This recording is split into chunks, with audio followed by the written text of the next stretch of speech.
Santo. En el nombre del Padre, del Hijo, del Espíritu Santo. Amén. Señor Dios Padre Todopoderoso y Eterno, te damos gracias, Padre Santo, por una semana más de vida, Señor. Ponemos, Padre Santo, todos nuestros proyectos, todas nuestras actividades, todos nuestros viajes, Señor, en tus manos, Todopoderoso. Te damos gracias, Padre Eterno, por el trabajo que tenemos, por la salud, por la vida, por los alimentos diarios, Padre Santo. Gracias por esa Semana Santa, Todopoderoso, que nos sirvió para reconfortarnos espiritualmente, Señor. Bendito seas, Padre Santo. En esta noche queremos poner en tus manos este estudio, esta lectura de la palabra de Dios.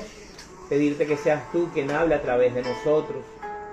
Te pedimos perdón por todos nuestros pecados, por nuestros malos pensamientos, por nuestras malas palabras y todo aquello, Señor, que hacemos y no te agrada. Bendice, Padre Santo, al Papa Francisco, a nuestros arzobispos y a todos nuestros sacerdotes. Bendito y alabado seas, Dios Padre Todopoderoso y Eterno. Entra al hogar de cada persona que ve esta reflexión, Señor, y permite que este estudio bíblico les fortalezca en su conocimiento, pero sobre todo en su fe. Bendito sea, Señor. Te pedimos por todos los enfermos, Padre Santo, por todos los enfermos y todos los gobernantes de nuestro país, Señor, desde el presidente, los gobernadores, los alcaldes.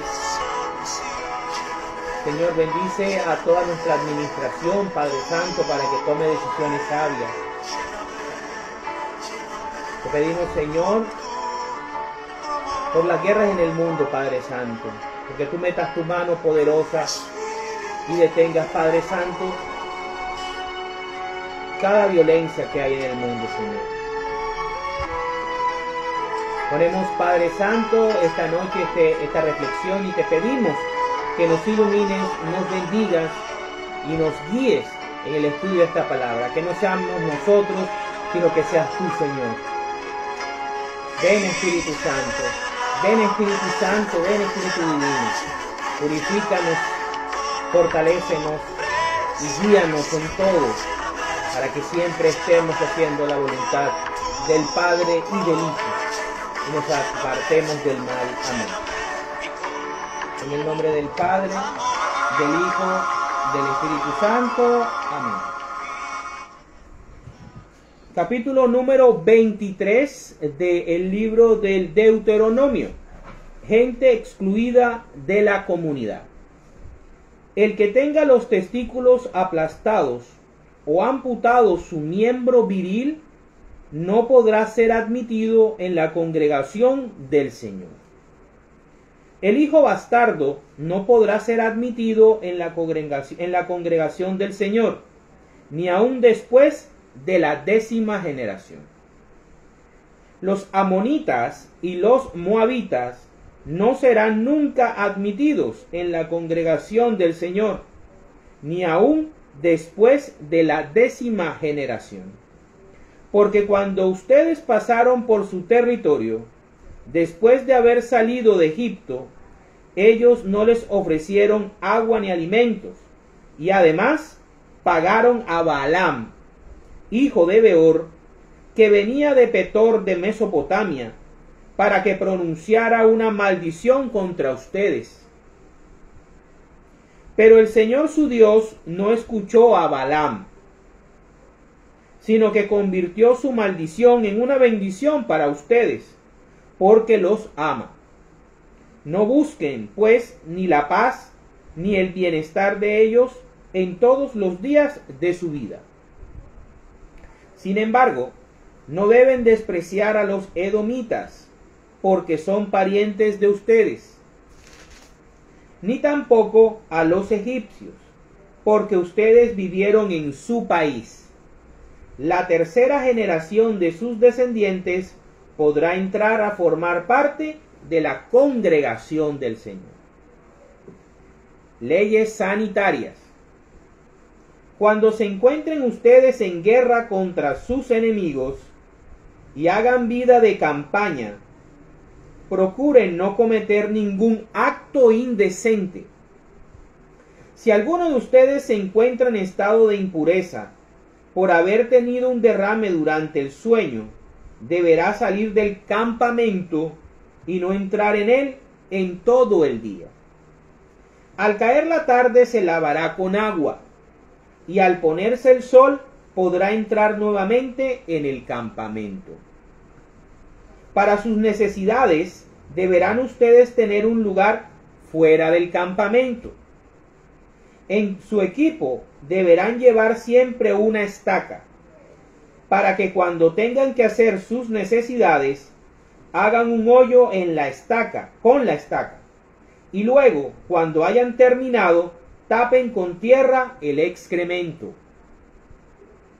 Porque el Señor su Dios anda entre ustedes, en el campamento, para protegerlos y darles la victoria sobre sus enemigos.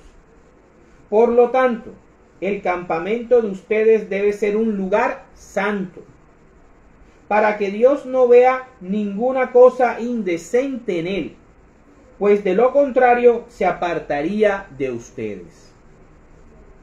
Leyes de asilo. Si un esclavo huye de su amo y les pide a ustedes asilo, no lo entreguen a su antiguo dueño. Déjenlo que se quede a vivir con ustedes en la ciudad que más les guste y en el lugar que él escoja, y nadie deberá molestarlo. Prohibición de la prostitución cúltica.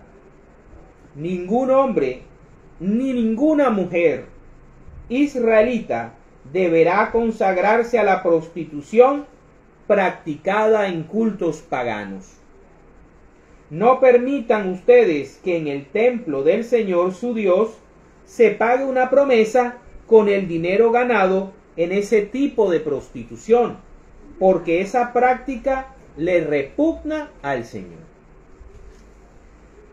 No exigirán de un compatriota que les pague interés por el préstamo que le hayan hecho, sea de dinero, de comestibles o de cualquier cosa de las que se prestan cobrando intereses.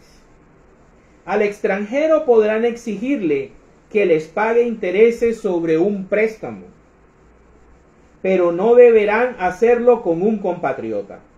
Así el Señor su Dios los bendecirá en todo lo que hagan en el país que van a ocupar.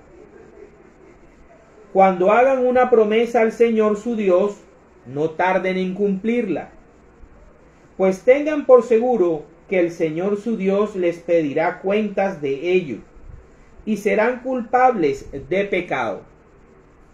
Si no hacen ninguna promesa, no cometerán ningún pecado. Pero si de una manera voluntaria hacen una promesa al Señor su Dios, entonces deberán cumplirla. Cuando entren en el viñedo de su prójimo, podrán comer todas las uvas que quieran, pero no podrán llevarse ninguna en la cesta. Si entran en su trigal, podrán arrancar espigas con la mano, pero no cortar el trigo con una hoz. Palabra de Dios. El capítulo número 23 del libro del Deuteronomio, lo que nos invita, lo que nos indica, es a hacer o a convivir, o tener un comportamiento, hacer unas actividades, unas acciones que vayan acorde con el respeto a Dios. Me llama la atención que el capítulo comienza con quienes están excluidos de la comunidad, de la congregación de Israel. Recordemos que la congregación de Israel era el pueblo elegido de Dios, la iglesia. La iglesia en el Antiguo Testamento era una nación, era una nacionalidad, era una raza. Ya en el Nuevo Testamento la iglesia es un conjunto de naciones. Es una nación compuesta por miembros de muchas naciones de la tierra, que comparten una misma fe y comparten un mismo estilo de vida. El cristianismo no solamente es una creencia, es un estilo de vida. ¿Y qué da el estilo de vida? Las acciones, las obras, la forma como vivimos, la forma como nos expresamos, la forma como convivimos con miembros de nuestra propia comunidad y con miembros que están por fuera de ella. Esto lo podemos ver en el capítulo número 23 del libro del Deuteronomio, que nos indica en primera instancia quienes por razones físicas se encuentran excluidos de la comunidad de Israel. Era el caso de los hombres que tenían los testículos aplastados o cortados o no tenían pene. No podían ser admitidos en la congregación, que vinieran de pronto de otros lugares. Y los israelitas tenían prohibido hacer este tipo de prácticas. Tal vez porque esto se hacía de pronto en rituales o en sacrificios en honor a ídolos, a dioses falsos. Por eso el Señor no permitía que esta clase de hombres entraran a la congregación de Israel. También podemos ver que el hijo bastardo. ¿Qué era el hijo bastardo? Era el hijo producto de un israelita con una pagana. Era producto de una israelita con una pagana, que no se habría convertido al judaísmo. ¿Sí? Por eso es que vemos que en el Nuevo Testamento el apóstol Pablo, ¿sí?, nos recomienda no juntarnos con yugo desigual. No juntarnos con yugo desigual. Los cristianos debemos buscar pareja. Si somos hombre, una esposa. Si somos mujer, un esposo que tenga las mismas creencias y tenga la misma fe, con el fin de que se pueda educar a los hijos en la misma fe de ambos padres. Vemos también cómo el Señor le indica a Israel qué personas, de qué pueblos y por qué razón no pueden ser parte del pueblo de Israel. Son el caso de los amonitas y los moabitas. ¿Esto por qué? Porque recordemos cuando estuvimos leyendo Éxodo, Levítico, Número, leíamos acerca de la manera como todos estos pueblos no fueron solidarios con el pueblo de Israel que iba de pasada, y es más, que les pedía el permiso y hasta les iba a pagar el agua y los alimentos que pudieran ellos obtener o necesitar durante el paso por los territorios de estos pueblos. Estos pueblos odiaron a los israelitas desde el principio, los aborrecieron e hicieron muchísimas cosas para evitar que ellos llegaran a su destino. Y podemos ver aquí cómo, por ejemplo, el Señor les recuerda la historia de Balaam, ese profeta, falso profeta, que fue comprado por el rey de Moab para que maldijera a Israel cuando estaba pasando junto a Moab, y cómo Dios no permitió que esto sucediera. También podemos ver cómo si el Señor les permite hacer parte, después de la tercera generación, hacer parte del pueblo de la congregación de Israel, tanto a los moabitas, a los edomitas.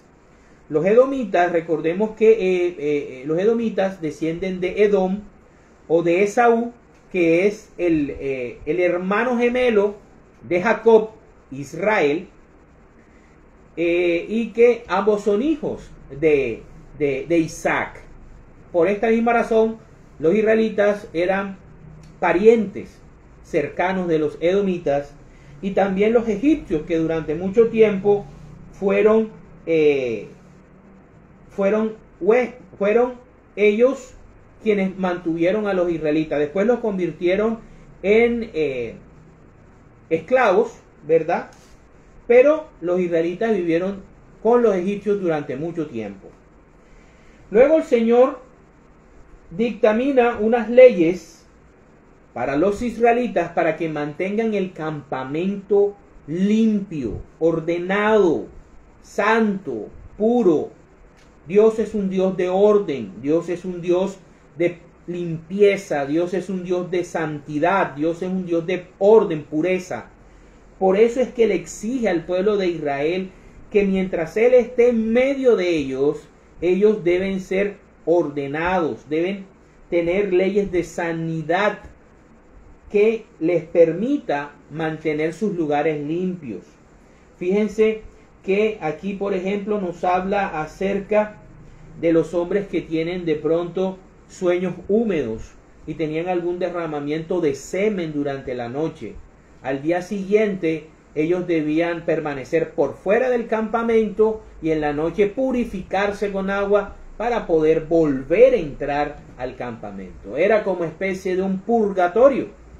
Afuera del campamento de purificación, un periodo de purificación y limpieza de esa situación de tener un sueño húmedo, como se llama actualmente, y el israelita debía estar por fuera mientras que pasaba ese tiempo de purificación. También les da unas leyes, unas normas con respecto a los excrementos, el popó, ¿sí? el lugar o los lugares para poder defecar de los israelitas debía ser por fuera del campamento. Digamos que un sistema sanitario, un sistema de alcantarillado, no dentro de el lugar donde ellos residían, sino por fuera, ¿sí? ¿Por qué? Porque Dios es un Dios de limpieza, Dios es un Dios de pureza, Dios no es Dios de moscas, ¿sí? Entonces Dios necesita lugares limpios, lugares puros, lugares santos, porque Dios es puro, porque Dios es santo. El cielo es un lugar puro, un lugar santo, un lugar limpio, un lugar ordenado. Por eso ninguna cosa sucia, manchada, va a entrar al cielo. Y si nosotros por algún motivo o circunstancia, al momento de morir, tenemos alguna impureza, debemos pasar por un purgatorio, por un lugar, así como los hombres que tenían sueños húmedos, derramamiento de semen durante la noche, debían estar por fuera del campamento. Recordemos que el campamento de Israel es una prefigura de el cielo. La ciudadanía de Israel era una prefigura de la ciudadanía del cielo. Por lo tanto, estas leyes también nos dan una enseñanza espiritual de cómo nosotros, a través de nuestros actos, acciones, costumbres, de cómo tenemos nuestro lugar de convivencia, lugar de trabajo, lugar de esparcimiento, lugar de adoración de Dios. Sobre todo el lugar de adoración de Dios debe ser un lugar extremadamente limpio. También nos habla acerca de que si cualquier persona pedía asilo en Israel, no se le debía negar y se le debía proteger, ¿sí? No se le debía extraditar, por decirlo así. Algo muy importante es que empezamos con cuestiones sexuales y vamos viendo cómo a lo largo de todo el capítulo se va acentuando esto. La prostitución, ya sea como un negocio, ya sea como un culto, una forma de rendirle culto a esos dioses paganos, a esos dioses falsos, no podía ser aceptada en el pueblo de Israel. Ni siquiera así una persona se ganara plata, dinero, y luego iba a dar una ofrenda a Israel, o en el templo de Israel, en el tabernáculo, ese dinero no debía ser aceptado si venía de esa actividad. Porque la prostitución es la prostitución, la promiscuidad, pornografía. Es una práctica que repugna al Señor. También nos habla acerca de cómo tratar al israelita. Entre los israelitas no debían cobrarse intereses. Dios permitía que el israelita le cobrara el extranjero unos intereses, pero sin llegar a la usura. Y es así como se vuelven millonarios y muy poderosos. Y esta norma o esta ley tenía una bendición. Otra cosa que siempre vemos y que nuestro Señor Jesucristo también nos lo recomienda: no prometer nada, no jurar nada, ni por Dios ni por nada. Decir sí si vamos a hacerlo y decir no si no podemos hacerlo. Pero no buscar o no hacer promesas, sobre todo no prometerle a Dios. Y otra cosa que me parece bastante llamativa, lo de la propiedad privada. El Señor permitía que un israelita pudiese entrar al viñedo de otro israelita o de cualquier persona, el prójimo, y que pudiera comer lo que necesitara, que pudiera comer lo que le saciara el hambre, pero no tenía derecho a llevarse de más, a abusar de la propiedad privada del prójimo. Vemos aquí cómo el Señor Jesucristo con sus apóstoles los hacen un día sábado, cuando comienzan a recoger espigas y a comer porque tenían hambre. Lo que pasa es que lo hicieron en sábado. Eso fue lo que les llamó la atención más que todo a los fariseos y a los saduceos y a los jefes religiosos, más que el cortar las espigas, porque se podía, según la norma que nos dice Deuteronomio 23. En general, este capítulo nos llama la atención acerca de cómo es necesario obrar para poder pertenecer al pueblo de Israel, al pueblo de Dios, a la iglesia, y cómo es importante nuestras acciones y nuestras formas de vida, es importante y pesa para poder entrar al cielo. Que eso es lo que vamos a desarrollar con los textos auxiliares, para la gloria de Dios. Vamos ahora a ver un tema, vamos a tocar un tema que es muy importante tener claro en lo posible. Vamos a tratar de explicarlo esta noche brevemente, porque esto tiene mucha tela por cortar, y es las obras de la gracia.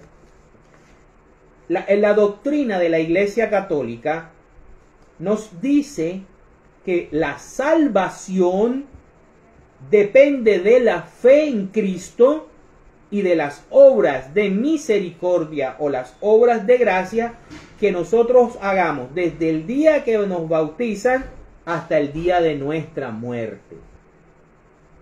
La doctrina protestante dice que que ninguna acción que haga el hombre lo puede salvar, que no es necesario las acciones del hombre, solamente creer en Jesús, confesarlo y ya estás salvo. Eso es una mentira o una verdad a medias, que es igual a una mentira. La doctrina de la iglesia es bíblica. La doctrina de la Iglesia Católica es bíblica. Hay que aclarar una cosa, y es que ninguna obra por iniciativa del hombre le da derecho a reclamarle a Dios acceso al cielo.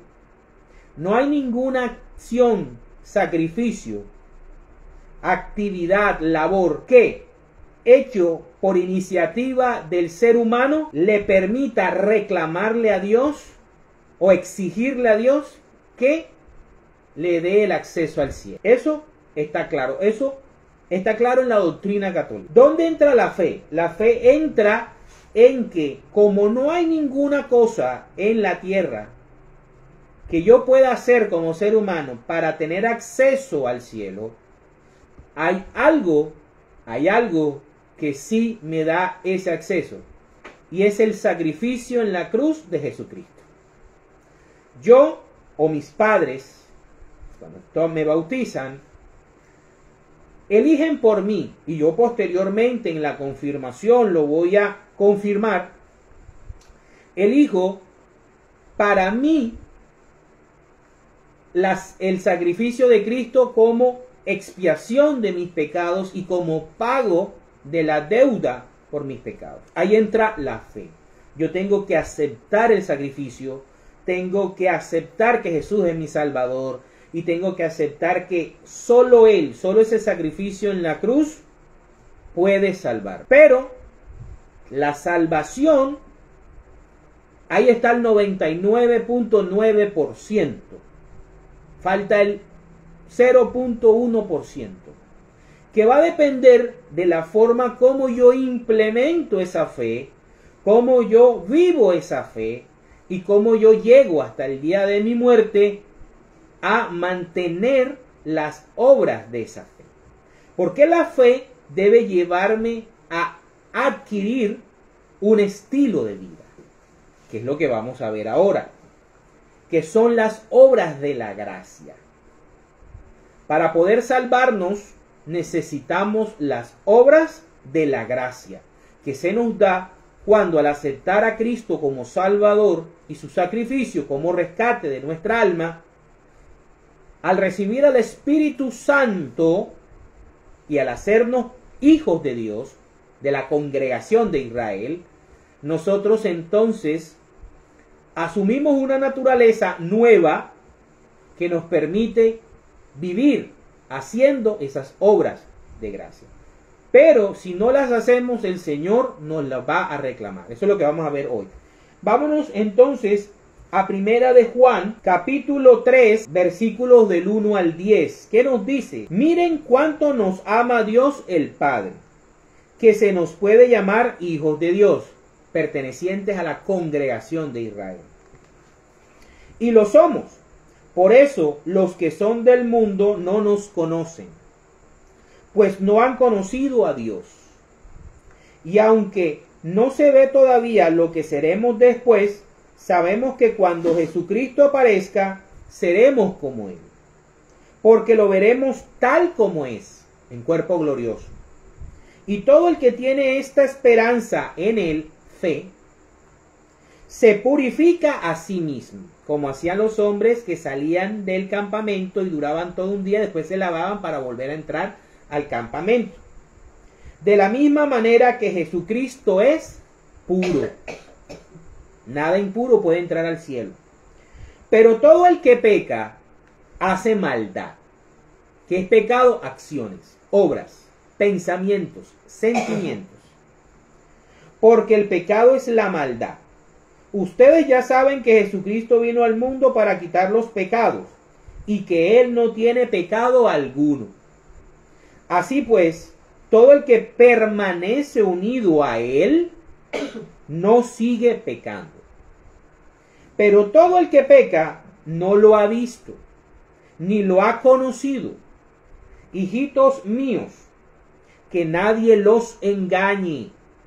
El que practica la justicia es justo. Practica, que es practicar, obrar, obras. Como Él es justo, pero el que practica el pecado es del diablo. Porque el diablo peca desde el principio. Precisamente para esto ha venido el Hijo de Dios, para deshacer lo hecho por el diablo. Ninguno que sea hijo de Dios practica el pecado, porque tiene en sí mismo el germen de la vida de Dios, o sea, la gracia. Y no puede seguir pecando porque es hijo de Dios. Se sabe quiénes son hijos de Dios y quiénes son hijos del diablo, porque cualquiera que no hace el bien, no hace el bien. Hacer el bien son acciones. Y no ama a su hermano, no es de Dios. Palabra de Dios. Entonces, somos hijos de Dios en la medida que implementamos las obras de la gracia, en la medida de que somos justos a la manera de que Dios nos dice que seamos justos, no a nuestro propio parecer ni a nuestra propia interpretación, sino como Dios y como su iglesia lo establecen a través de la doctrina de Cristo.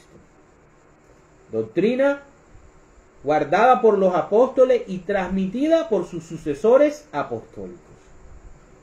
Vamos ahora a ver qué nos dice el apóstol Santiago acerca de la fe y las obras.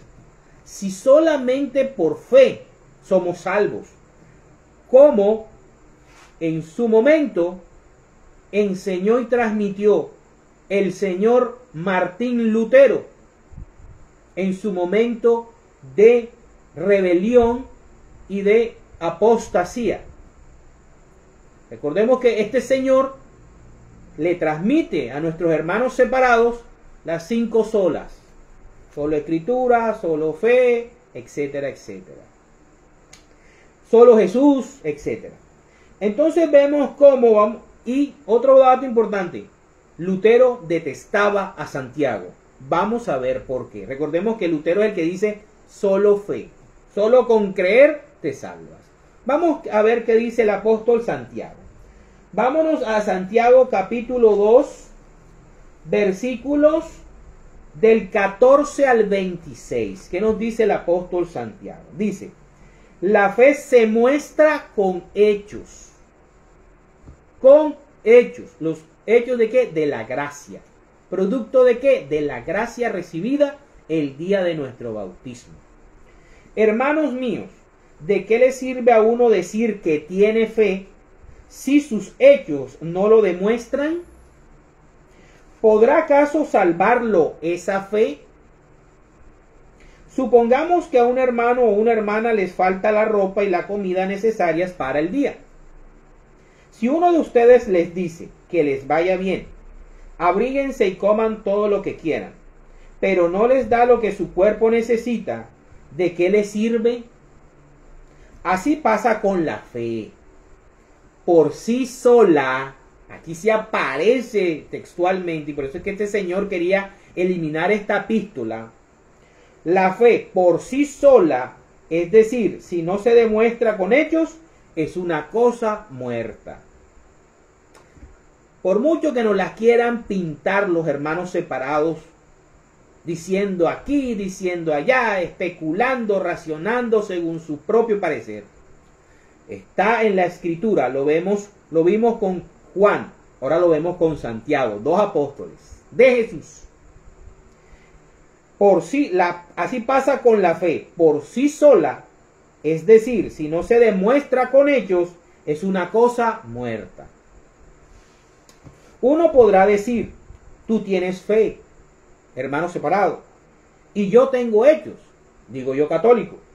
Muéstrame tu fe sin hechos, y yo en cambio te mostraré mi fe con mis hechos.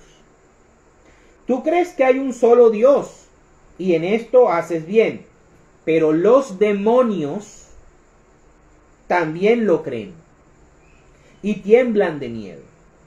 No seas tonto y reconoce que si la fe que uno tiene no va acompañada de hechos, es una fe inútil. Sí, la fe en Cristo no va acompañada de los hechos de la gracia, es inútil.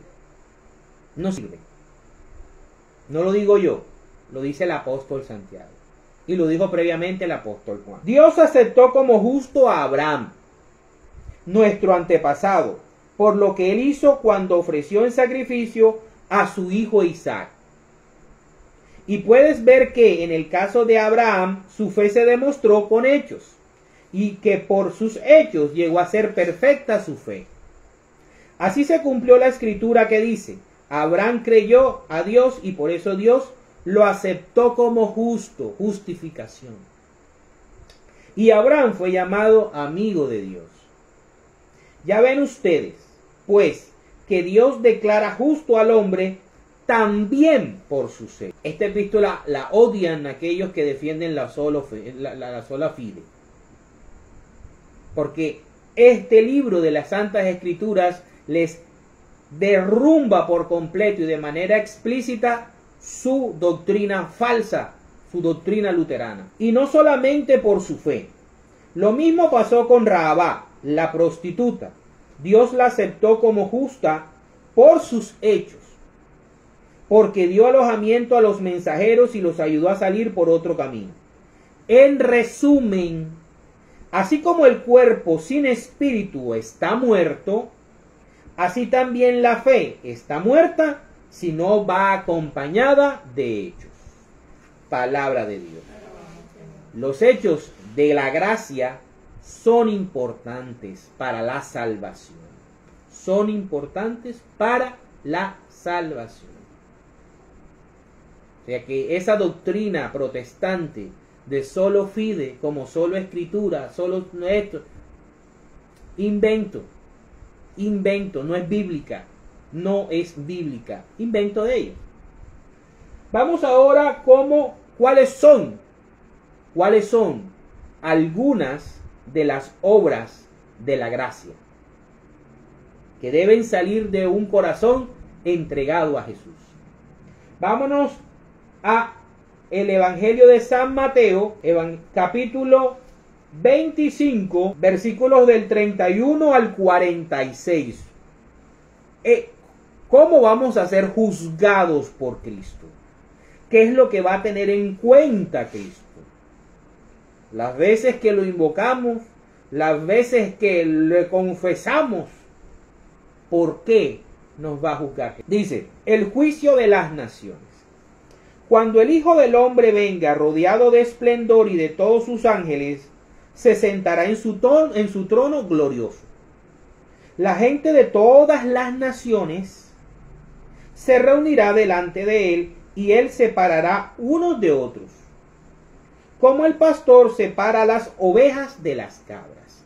Las ovejas son sumisas, dependientes del pastor para poder vivir, son gregarias, o sea, viven en comunidad, necesitan al grupo para vivir, necesitan al pastor para vivir, comen pasto suave y comen pasto que no le hace daño, si ellas se lo comen, no le hace daño a la naturaleza en sí, mientras que las cabras no tienen cuernos, por lo tanto no son peleoneras.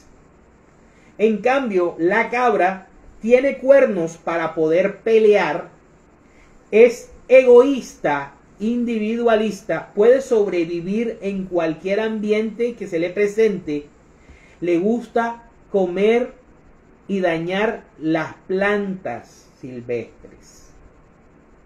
No depende de un pastor. Es egoísta. Es egoísta. Por eso es que se nos hace la comparación entre los dos animales. Ambos comparten una misma familia biológica, pero en sí son distintas. Entonces dice, pondrá las ovejas a su derecha y las cabras a su izquierda. Y dirá el rey a los que están a su derecha, vengan ustedes los que han sido bendecidos por mi Padre, los pertenecientes a la congregación de Israel. Reciban el reino que está preparado para ustedes desde que Dios hizo el mundo. Pues tuve hambre y ustedes me dieron de comer, obras de caridad. Tuve sed y me dieron de beber. Anduve como forastero y me dieron alojamiento. Estuve sin ropa y ustedes me la dieron.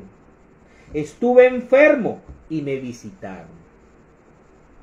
Estuve en la cárcel y vinieron a verme.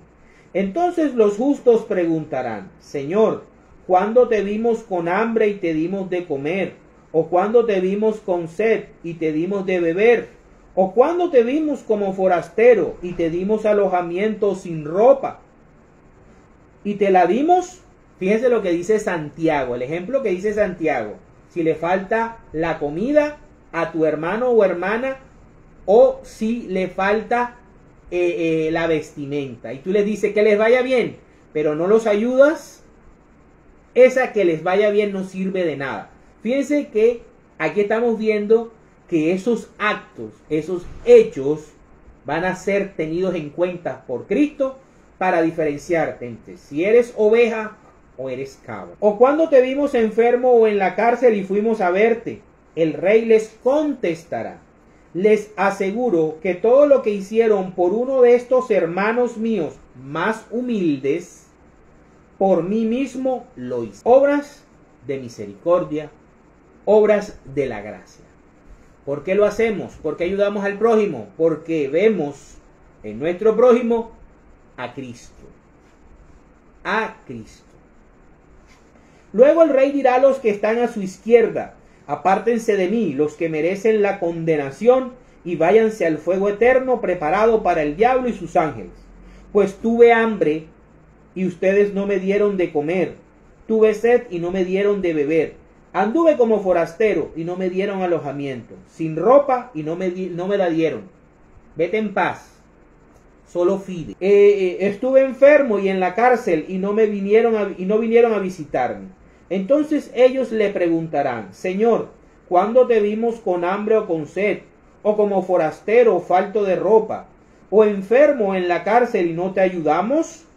El rey les contestará: les aseguro que todo lo que no hicieron por una de estas personas más humildes, tampoco por mí lo hicieron.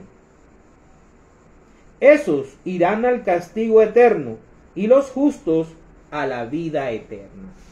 Palabra de Dios. Entonces vemos cómo las obras de la gracia, las obras de misericordia, las obras de amor que Cristo nos enseñó deben llevarse a cabo. Debemos tenerla en nuestro obrar diario, porque se escribe todo lo que hacemos, decimos y pensamos en el libro de la vida. Y entonces es importante qué hacemos con la fe hasta el día de nuestra muerte. Ya después que morimos ya no hay oportunidad. O vas a uno de tres lugares: o vas al cielo por tu fe y por la forma como implementaste la fe en tu vida, o vas al purgatorio porque tienes que purificarte antes de entrar al campamento de Dios, que es el cielo y que es puro, ordenado y nada impuro hay ahí, o vas definitivamente al infierno, porque aunque hayas confesado que creías en Jesús, una cosa era lo que decías de tu boca y otra cosa es lo que hacías por medio de tu corazón. Vamos ahora a ver otro tipo de obras de la gracia, que es importante también tener en cuenta. Vamos a Primera de Tesalonicenses, capítulo 4, versículos del 1 al 12. La vida que agrada a Dios. Ahora, hermanos, les rogamos y encargamos esto en el nombre del Señor Jesús. O sea, en el nombre del Señor Jesús, no con el nombre, como dicen los hermanos pentecostales. No, en el nombre significa en representación de, como embajadores de, con la autoridad que nos ha dado Cristo. Que sigan ustedes progresando cada día más en la manera de comportarse que aprendieron de nosotros para agradar a Dios, como ya lo están haciendo. Ustedes conocen las instrucciones que les dimos por la autoridad del Señor Jesús. Lo que Dios quiere es que ustedes lleven una vida santa, que nadie cometa inmoralidades sexuales, que es lo que más se vive en el mundo, y que cada uno sepa dominar su propio cuerpo en forma santa y respetuosa.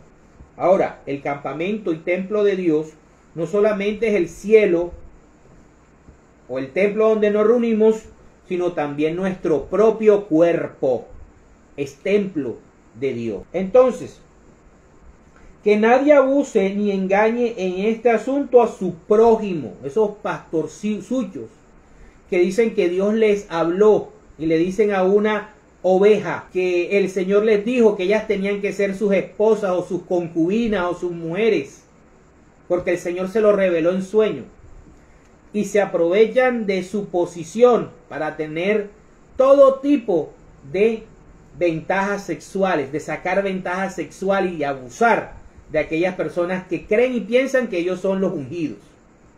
Dios nunca va a pedir esto. Miren lo que dice en su palabra.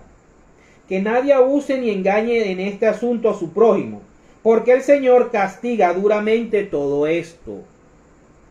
No nos debemos preocupar por los sacerdotes pedófilos o los sacerdotes que cometen actos abusivos. Dios los castigará. Dios los castigará severamente. Como ya les hemos advertido, pues Dios no nos ha llamado a vivir en impureza. ¿Recuerdan lo del capítulo 23 de Deuteronomio? Los excrementos afuera del campamento, porque yo vivo en el campamento. Sino en santidad. Así pues, el que desprecia estas enseñanzas no desprecia a ningún hombre, sino a Dios, que les ha dado a ustedes su Espíritu Santo. En cuanto al amor entre hermanos, no tienen necesidad que les escribamos, porque Dios mismo les ha enseñado a amarse unos a otros. Pues así hacen ustedes con todos los hermanos que viven en toda Macedonia. Pero les rogamos, hermanos, que su amor aumente todavía en hechos. Procuren vivir tranquilos y ocupados en sus propios asuntos, trabajando con sus manos, como les hemos encargado, para que los respeten los de afuera y ustedes no tengan que depender de nadie. Palabra de Dios. El evangelio no es para que tú te hagas multimillonario, para que tengas casa y condominios en Miami, ni para que tengas jet privado, ni los últimos modelos de camioneta, ni para que te mandes a hacer glúteo, senos, cara, cuerpo. No. El evangelio es para transmitirlo, para que las personas vivan en armonía, vivan en paz, vivan encargados de sus propios asuntos, sean prósperos en sí mismos, no tengan que estar dependiendo de otros, pidiéndole que los sostengan, no. Para terminar, vamos a ver cómo otros actos, cómo reforzamos esto de las obras, cómo vivimos, es importante para nuestra salvación. Vamos a 1 Corintios, capítulo 6, versículos del 9 al 20. Dice: ¿no saben ustedes que los que cometen injusticias no tendrán parte en el reino de Dios?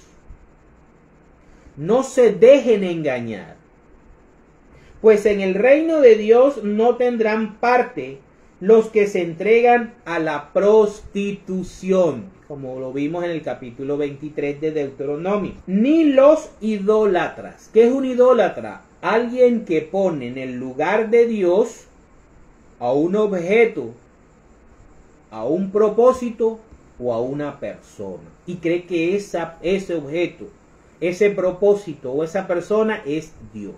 Eso es idolatría. Ni los que cometen adulterio. Es un llamado de atención a todos nosotros, los casados.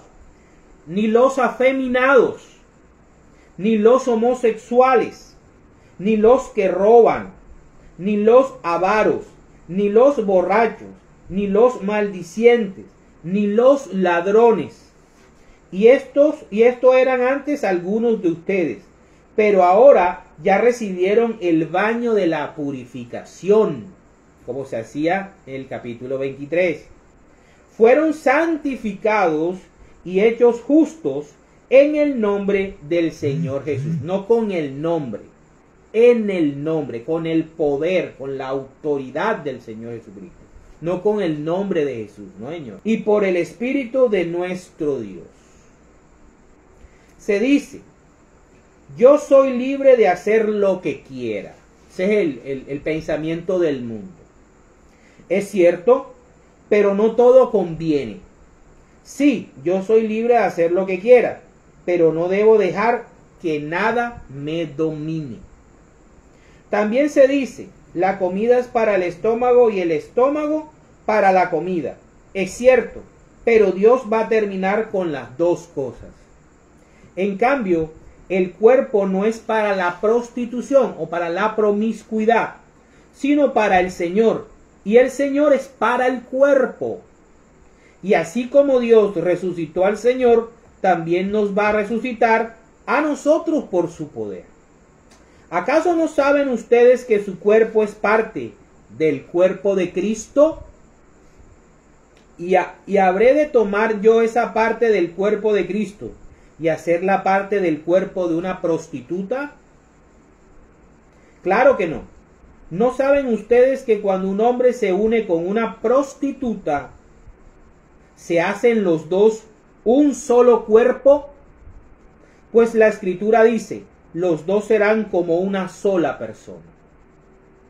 Pero cuando alguien se une al Señor, se hace espiritualmente uno con Él en la Eucaristía.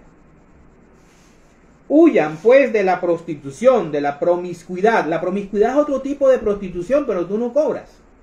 Pero es lo mismo. Estás con una persona y con otra. Estás uniéndote con personas que se unen a otras y así sucesivamente. Cualquier otro pecado que una persona comete no afecta a su cuerpo, pero el que se entrega a la prostitución peca contra su propio cuerpo. ¿No saben ustedes que su cuerpo es templo del Espíritu Santo que Dios les ha dado y que el Espíritu Santo vive en ustedes? Ustedes no son sus propios dueños católicos, porque Dios los ha comprado. Por eso deben honrar a Dios en el cuerpo. Palabra de Dios. Entonces, son necesarias las obras de la gracia y el llevar una vida sexual justa, santa, para poder hacer parte del campamento del Señor, el cielo, y para poder mantener la nacionalidad celestial, para la gloria de Dios. En el nombre del Padre, del Hijo, del Espíritu Santo.